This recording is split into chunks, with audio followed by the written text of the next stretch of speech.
Nasa 39 million ang sinahod nitong si Chet Holmgren sa seasong ito at sa susunod na season, $41.2 million naman. Pero sa Game 7, naka 4 points lamang siya. Aba, yan yung pinakamagandang sweldo, ano? 39 million sa seasong ito, pero 4 points lamang sa importanteng laban nila. Fresh na fresh pa ang pinirmahang extension nitong si Chet Holmgren sa OKC Thunder.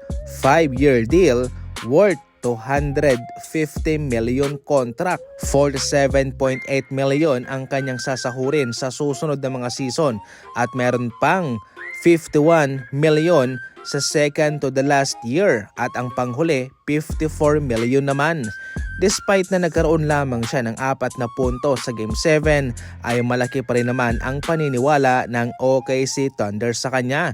Hindi naman po pwede na sa ganung performance lang ay kanilang papakawalan na siya. Ganon talaga mga idol, sa kanilang kupunan ay nagsusugal sila.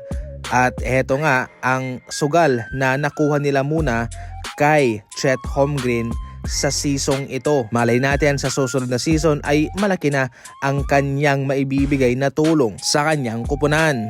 Siyempre para sa kanyang edad na bata pa naman ay marami pa talaga siyang dapat na matutunan. Hindi rin naman basta-basta ang kanilang kinalaban, Spurs, at mayroon pang mas mataas sa kanya na si Victor Wembanyama.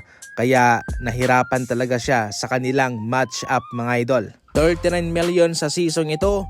Para sa atin mga idol sa Philippine money ay nasa humigit kumulang 2.3 billion pesos yan. Yan ang sinahod ni Chet Holmgren sa season ito. Siya na ba ang pupuksa sa problema sa bangko ng Los Angeles Lakers? Sa proposal na ito ay matatanggap ng Lakers itong si Christian Braun at matatanggap naman ng Nuggets ang mga draft asset kasama si Jared Vanderbilt o maski man si Dalton Connect. Ganyan lamang po mga idol ang kapalit nitong si Christian Braun. Mababa kasi ngayon ang kanyang value. Akalain nyo 6 na puntos lamang ang kanyang kinamada sa playoff bawat laban despite nakakapirma niya lang ng nasa 125 million. Pwede namang sumugal itong Los Angeles Lakers. Siyempre hindi naman permanente na ganyan lamang ang kanyang ambag, 6 points.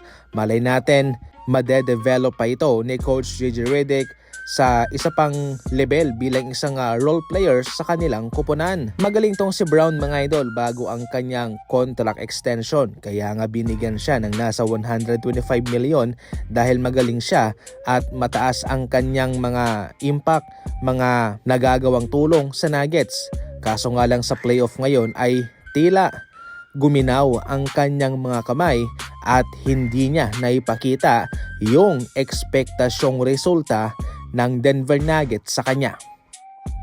Manipis lang ang pagitan kung saan ginagawa ang post-game interview ng OKC Thunder sa locker room ng San Antonio Spurs.